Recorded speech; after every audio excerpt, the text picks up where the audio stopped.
نماز پڑھ لیتا ہوں دن بھر میں جتنی اللہ تعالیٰ نے لکھی ہے میرے لیے. یہ ان کا کہنا یہ تھا. پھر آج ہم پڑھیں گے, یاد رکھیے ان کا انتقال سیریا میں ہوا تھا, اور ڈمسکس میں ہے ان کی جو قبر ہے, وہ ڈمسکس میں, ان کا انتقال سیریا میں ہوا تھا.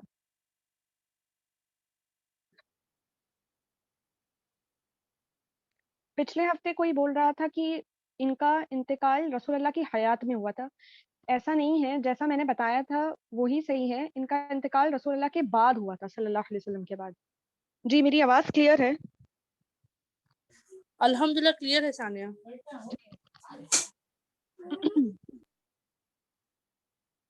آج ہم پڑھیں گے سعد ابن ابی وقاص کے بارے میں. سعد ابن ابی وقاص کو شیر کے پنجے کہا جاتا تھا. عمر ابن الخطاب کی جب خلافت ہوئی تب پرشیا کی جو ٹروپس تھیں انہوں نے عراق میں مسلمانوں پر حملہ کرنا چاہا. تو عمر ابن الخطاب نے یہ فیصلہ لیا کہ وہ جائیں گے اور وہاں کے جو مشرک ہیں ان سے لڑیں گے. اور جب وہ وہاں سے نکلے تو انہوں نے علی ابن ابی طالب کو مدینہ میں ایک ڈیپیوٹی کے طور پہ, یعنی گورنر کے طور پہ, یعنی وہ نہیں تھے تو لوگوں کے معاملے دیکھنے کے لیے کوئی تو ہونا چاہیے, اسی لیے انہوں نے کیسے رکھا, علی ابن ابی طالب کو اپنی پوزیشن پر رکھا, اور وہ خود چلے عراق کی طرف مشرکوں سے لڑنے. لیکن وہ لوگوں نے مدینہ چھوڑا ہی تھا کہ جو صحابہ تھے, جی میں سوال ہے نا آخر میں لیتی ہوں, ٹھیک ہے, بیچ بیچ میں پھر لنک ٹوٹ جائے گا, اسی لیے میں سارے جتنے سوال رہیں گے وہ میں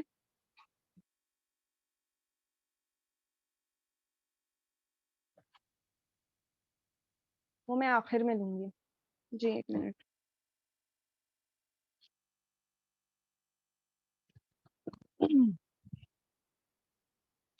علی ابن ابی طالب کو وہاں پر ڈیپیوٹی بنا کر رکھا اور وہ خود نکلے, اور مدینہ چھوڑا ہی تھا کہ کچھ صحابہ جو تھے ان کے ساتھ انہوں نے کہا کہ سعد ابن ابی وقاص, سعد ابن ابی وقاص, سعد ابن ابی وقاص. اور کچھ صحابہ جو عمر رضی اللہ تعالیٰ عنہ تھے, یہ یاد رکھیے عمر رضی اللہ تعالیٰ عنہ کی خلافت میں ہو رہا ہے. تو کچھ صحابہ نے کہا کہ آپ ابھی ایک امپورٹنٹ فگر ہے اسلام کے لیے, ابھی آپ کو اسلام کی ضرورت ہے, اللہ نہ کرے اگر آپ چلے جائیں جنگ میں اور آپ کا انتقال ہو جائے تو پھر اسلام کا کیا ہوگا. ایسے کر کے وہ لوگوں نے آپس میں مشورہ کیا. تو پھر عمر رضی اللہ تعالیٰ عنہ کو بھی یہ بات صحیح لگی کہ ان کا جنگ میں جانا اس وقت یعنی صحیح نہیں تھا. تو وہ لوگ پھر لوٹ آئے مدینہ. اب جب وہ لوگ لوٹ آئے تو عمر رضی اللہ تعالیٰ عنہ نے سارے مسلمانوں کو اکٹھا کیا سب سے مشورہ کرنے کے لیے. وہ لوگوں نے نماز پڑھی اور پھر وہ لوگوں نے, عمر رضی اللہ تعالیٰ عنہ نے سب کو اکٹھا کیا اور کہا کہ علی رضی اللہ تعالیٰ عنہ کو بلایا جائے. پھر وہ آئے اور مشورہ کیا گیا کہ کس کو بھیجا جائے. تب عبد الرحمن ابن عوف کا مشورہ لیا گیا. عبد الرحمن ابن عوف نے کہا کہ جو شیر کے پنجے ہیں ان کو بھیجیے, مجھے مل گیا ہے یہ ایک شخص ہے, ہم ان کو بھیجیں گے. کہاں؟ جو پرشین ٹروپس ہیں عراق میں, یہ جگہ تھی قادسیہ, ٹھیک ہے, میں چیٹ باکس میں لکھ دوں گی بعد میں اس کی اسپیلنگ جو ہے. اب تو لوگوں نے پوچھا یہ کون ہے, تو پھر عبد الرحمن ابن عوف نے کہا کہ یہ ہیں سعد ابن مالک الزہیرہ. ان کا دوسرا نام یہ بھی تھا, سعد ابن مالک الزہیرہ, جن کو کیا کہا جاتا تھا, سعد ابن ابی وقاص. تو عمر رضی اللہ تعالیٰ عنہ نے سعد ابن ابی وقاص کو بلایا اور ان کو کمانڈر بنایا یہ آرمی کا, جو کہاں بھیجے جانے والی تھی, عراق میں بھیجے جانے والی تھی. اب سعد ابن ابی وقاص کون تھے؟ یہ رسول اللہ صلی اللہ علیہ وسلم کے چچا تھے, چچا نہیں ماموں تھے. اور یہ ان کے جو گرینڈ فادر تھے اہیب ابن مناف, سعد ابن ابی وقاص کے جو دادا تھے اہیب ابن ابی مناف, یہ آمنہ کے یعنی جو امی تھیں رسول اللہ صلی اللہ علیہ وسلم کی, ان کے چچا تھے. اور انہوں نے 17 سال کی عمر میں، یعنی سعد ابن ابی وقاص نے 17 سال کی عمر میں اسلام کو قبول کیا تھا، اور جب بھی یہ بات کرتے تھے اسلام کے قبول کرنے کی، تو یہ کیا کہتے تھے کہ میں اسلام میں تیسرا داخل ہوا ہوں، یعنی یہ تیسرے تھے جنہوں نے تبھی کے تبھی، جب رسول اللہ یہ رسالت لے کر آئے تھے، یعنی یہ میسج لے کر آئے تھے، تبھی کے تبھی جو قبول کیا تھا 10 تھے، جو سابقون تھے، سب سے پہلے اسلام میں داخل ہونے والے تھے، اس میں تیسرے کون تھے؟ سعد ابن ابی وقاص تھے۔ اور جب بھی وہ بیٹھتے تھے تو رسول اللہ کیا بولتے تھے؟ ان کے پاس بیٹھتے تھے تو رسول اللہ ان کو اچھے سے سلام کرتے تھے، بولتے تھے یہ میرے ماموں ہیں۔ اب سعد ابن ابی وقاص میں بہت ساری اچھی کوالٹیز تھیں، لیکن وہ کبھی بھی گھمنڈ نہیں کرتے تھے، اور نہ ہی کوئی بھی اپنی تعریف کبھی انہوں نے کی، سوائے 2 چیزوں کے جو وہ بولتے تھے۔ پہلے وہ بولتے تھے کہ میں پہلا شخص تھا جس نے ایک نیزہ مارا تھا اللہ کے راستے میں، یعنی جب لڑائی ہوئی، جنگ ہوئی، تو یہ پہلے شخص تھے جنہوں نے نیزہ مارا تھا۔ اور دوسرا وہ یہ بولتے تھے کہ رسول اللہ صلی اللہ علیہ وسلم نے ان کے لیے ہی یہ کہا تھا۔ یاد رکھیے جب احد کی لڑائی ہوئی تھی، جیسے میں پہلے بھی بتا چکی ہوں، بہت بھگدڑ مچ گئی تھی، کیونکہ وہ لوگوں نے وہ پہاڑ چھوڑ کر وہ لوگ مال غنیمت اکٹھا کرنے آ گئے تھے، تو کیا ہوا تھا؟ ابو سفیان نے یہ چیز دیکھ لی تھی اور پھر انہوں نے ریٹریٹ کیا تھا بیٹل گراؤنڈ میں۔ تو جب یہ ہوا تھا تو رسول اللہ صلی اللہ علیہ وسلم کی جان رسک پر تھی، تو سعد ابن ابی وقاص نے ان کو بچایا تھا، یعنی اپنے وہ جو ایروز تھے ان کے پاس، وہ مار مار کر یعنی رسول اللہ کو پروٹیکٹ کیا تھا۔ تب رسول اللہ نے ان کے لیے کہا تھا کہ میرے ماں باپ آپ پر قربان جائے، آپ پھینکیے، یعنی وہ جو مار رہے تھے، وہ ایرو جو مار رہے تھے، یہ دعا رسول اللہ نے کسی صحابہ کے لیے نہیں کی تھی، جو سعد ابن ابی وقاص کے لیے کی تھی، کہ میرے ماں باپ آپ پر قربان جائیں۔ تو 2 چیزیں وہ ہمیشہ بولتے تھے، پہلا کہ وہ سب سے پہلے تھے جو جس نے نیزہ پھینکا تھا اور جن کو نیزہ لگا بھی تھا سب سے پہلے، اور دوسری یہ چیز کہ رسول اللہ نے ان کے لیے یہ دعا کی تھی کہ میرے ماں باپ قربان جائیں آپ پر۔ تو یہ ہمیشہ بہت ہی فخر سے یہ دونوں چیزیں بولتے تھے، یہ 2 چیزیں بولتے تھے، ان میں بہت ساری اچھی کوالٹیز تھیں، پر یہ 2 چیزیں وہ بہت فخر سے بولتے تھے۔ اور ہمیشہ اللہ کا شکر کرتے تھے اور بولتے تھے اللہ کی قسم میں پہلا عرب ہوں جو پھینک رہا ہوں ایک نیزہ اللہ کے راہ میں، یعنی جنگ میں جب وہ پھینکتے تھے۔ علی ابن ابی طالب نے کہا کہ میں نے رسول اللہ کے سے کبھی یہ دعا کسی کے لیے نہیں سنا، لیکن جب احد کی لڑائی ہوئی تب رسول اللہ صلی اللہ علیہ وسلم نے کہا کہ پھینکو سعد، یعنی وہ جو ایرو تھے بولے تھے مارو، میرے ماں باپ آپ پر قربان۔ اور سعد ابن ابی وقاص بہت بہادر تھے اور بہت اچھے ہارس مین تھے۔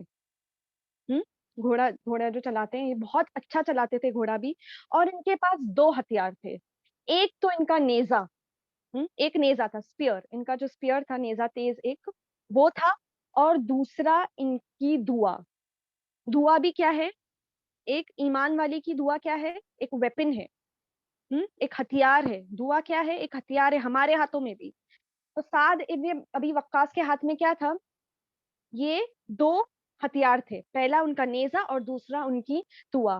یہ جب اپنا نیزہ مارتے تھے کسی دشمن کی طرف، وہ اس کو لگتا ہی لگتا تھا، یعنی کبھی بھی وہ شاٹ مس نہیں ہوتا تھا، جب بھی وہ مارتے تھے تو وہ لگ جاتا تھا دشمن کو۔ اور دوسری یہ دعا، ان کی جو دعا، وہ جب بھی کوئی دعا مانگتے تھے تو کیا ہوتی تھی؟ وہ قبول ہوتی ہی ہوتی تھی۔